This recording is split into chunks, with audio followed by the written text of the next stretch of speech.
네, 좋은 상품 몇 개 소개해 드리는데요. 이시영 박사가 추천하는 발이 편하면 온몸이 편하다고 합니다. 신발의 밑에 까는 깔창인데요. 여러 가지 통증 같은 걸 잡아준다고 하는데요. 여러분들 이 밑에 전화하시기 바랍니다. 애국 기업이에요? 네, 유명한 사람의 글이나 평론을 소개하는 유평 시간인데요. 오늘 유명한 사람은 이진곤 전 국민일보 주필인데요. 저하고 방송도 많이 했었죠. 지금은 데일리 안에 칼럼을 쓰고 있는데요. 제목이요. 민주당 문재인 때는 별나라에 가 있었나? 부제목 썸머리를 보니까요. 이승만 대통령의 대미 압박 외교, 윤석열 대통령의 배짱도 통했다. 누워서 침 뱉기도 정도껏 해야. 일단 그대로 읽어드립니다. 이승만 대통령이 1950년 6월 27일 새벽 3시 40분께 열차편으로 서울을 벗어나 피난길에 올랐다. 북한군은 28일 새벽 서울을 점령했다. 하루를 더 버티었으면 이 대통령은 북한군의 포로가 되었을 것이다. 북한군의 남침 기세는 그야말로 파죽지세였다. 그 상황에서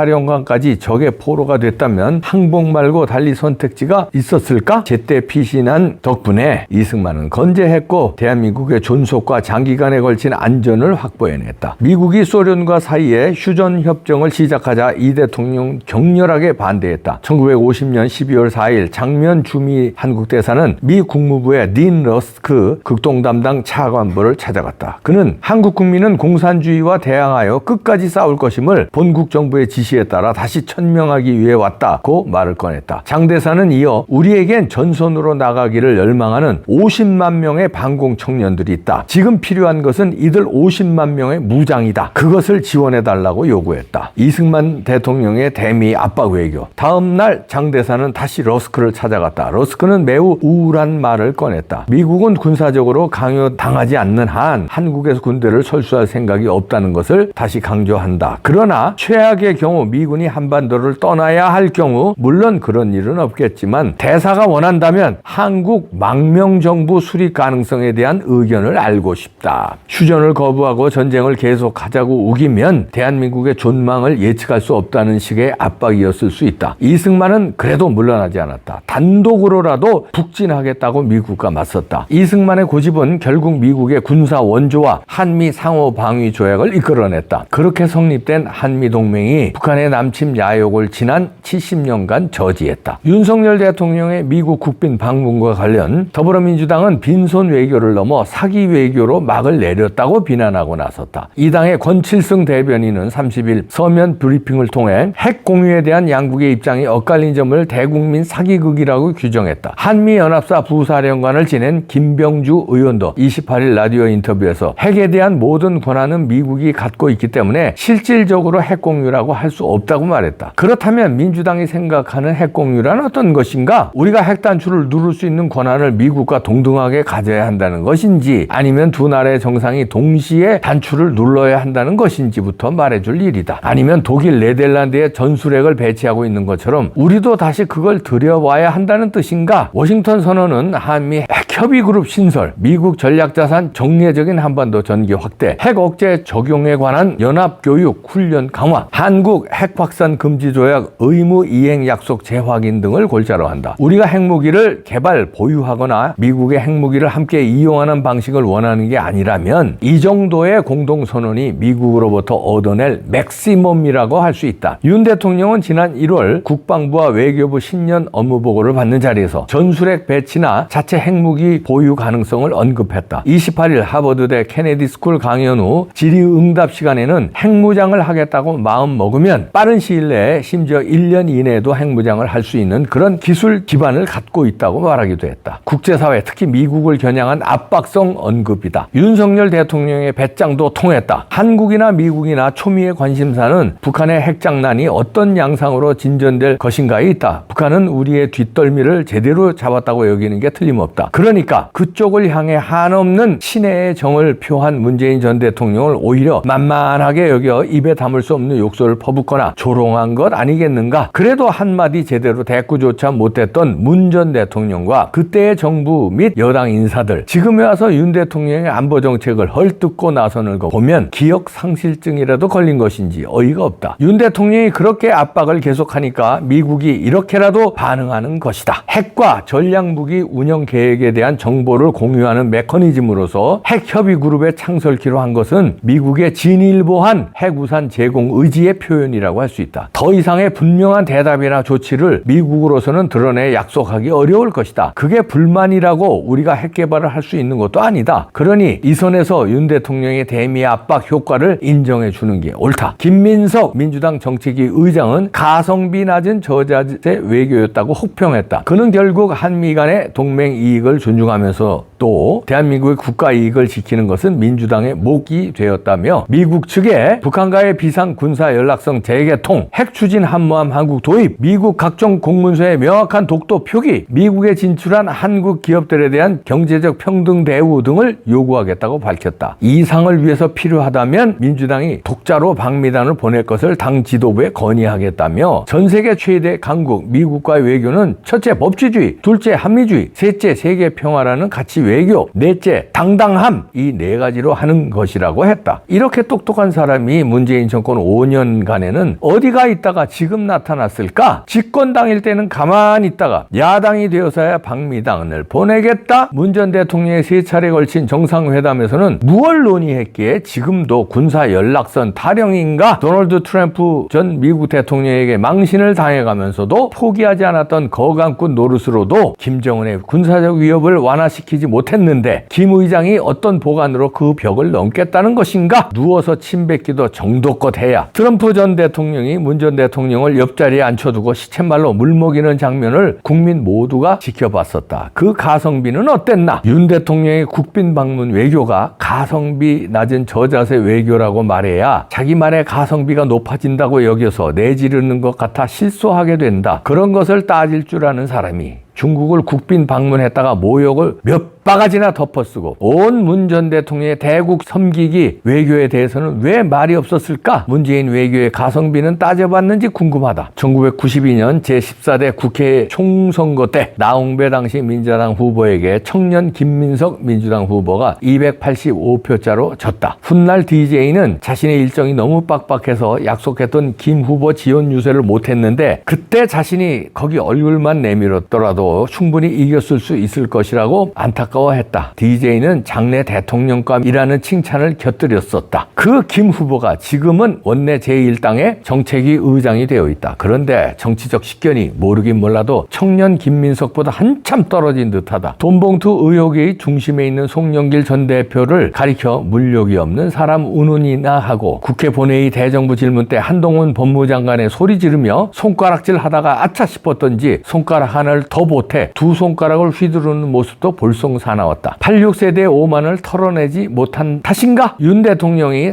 미국 상하원 합동회의에서 영어로 연설을 한 것에 대해 민주당 문진석 의원은 부끄러움을 모르는 사대주의자라고 비난했다. 프롬프터를 보고 읽은 것이라고 흠을 잡기도 했다. 윤 대통령만큼 유려하게 영어 연설을 하는 대통령을 보지 못했다. DJ가 영어 연설에 길을 텄지만 윤 대통령은 탁월했다. 동맹국에 가서 우위를 강조하는 연설을 그 나라의 말로 하는 게 뭐가 문제인가? 공식 연설에서 프롬프터 보는 걸 흉보다니 문 전 대통령은 기자회견을 하면서도 그걸 보던데 미국에 도움이 되는 말을 해서 박수치고 좋아한 것이라는 말도 한심하다. 그들에게 시비거리라도 걸었어야 했다는 건가? 트집 잡을 것이 없으면 말을 않는 게 점수를 덜 잃는 방법이다. 억지로 흠을 잡는 걸 쉬모 역자, 털을 불어가며 작은 흉터를 찾는다라고 한다. 그렇게 악착같이 흠을 찾아내 비난해봐야 말품싹도 못 챙긴다. 김 의장의 표현 방식을 빌리자면 가성비가 너무 낮다. 말의 경제성도 좀 생각하시라. 민주당 의원 여러분, 이진권의 그건 아니지요 에서 이렇게 일갈합니다. 이 말미에 쉬모 멱자 문자를 쓰셨는데요. 털을 불어가며 작은 흉터를 찾는다. 그러니까 송트남 생각이 나네.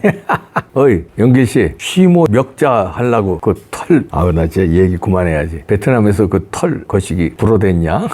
나 진짜 쉬모 멱자 하는 송트남, 그 다음에 그 송트남을 응원하는 김민석, 그 다 새천년 룸사롱, NHK 룸사롱의 동지들이죠. 586 지금 686 되는데 윤석열 대통령의 흠을 어떻게든 잡으려고 이진곤 칼럼에서 잘 짚었습니다. 이승만 대통령이 그때 깡다구 그다음에 국제정치의 실력으로 대미 압박 외교에 성공해서 한미 동맹을 이끌어냈잖아요. 그래서 이제 70년 된 건데 요번에 윤석열 대통령 배짱으로 그 한미 동맹을 한 단계 업그레이드해서 완전히 최선에 뽑아낼 거 뽑아냈다 이렇게 평가할 수 있습니다. 그런데 이제 저들은 트집을 잡는 건데요. 하나도 칼럼을 그냥 이건 소개만 하겠습니다. 제가 읽어드리진 못하고요. 자유일보에 오광조 마취통증의학과 전문의가 의미 있는 칼럼을 썼는데요. 제목이 손상된 세포가 자멸 안 하면 암 된다. 586처럼. 이분은 이제 의사로서 암과 괴사는 스스로 자정할 수 없는데 강제로 치료해야 몸을 살릴 수 있다. 다시 말해서 강제로 수술이나 아니면 방사선을 통해서 도려내거나 아니면 녹여버려야 된다는 거예요. 강제로. 스스로는 자정할 수 없다는 거예요. 그게 이제 586인데 우리 국가로 보면은 암 조직이라는 거죠. 근데 이 암 조직은 스스로 자정이 안 된다는 거예요. 자기네들 스스로 뉘우쳐가지고 개과천선이 안 되는 놈들이라는 거예요. 송투남, 그 다음에 김민석, 님종석 동무 등등 세천년 룸사롱에 있던 사람들, 586들, 주사파들 안 된다는 거예요. 그러면 어떻게 되느냐? 이 의사의 말은 머뭇거릴수록 국가 공동체는 죽어간다는 거죠. 그러니까 빠르게 제거해야 된다는 겁니다. 그리고 광범위하게 제거해야 된답니다. 빠르게, 최대한 빠르게 광범위하게 제거해야 됩니다. 이참에 싹 제거해야 돼요. 그래야 대한민국이 살고 우리 국민이 삽니다. 제거합시다. 어이 송투남 무슨 털 아유 나 그만합시다. 털 얘기 아유 그만해. 아유.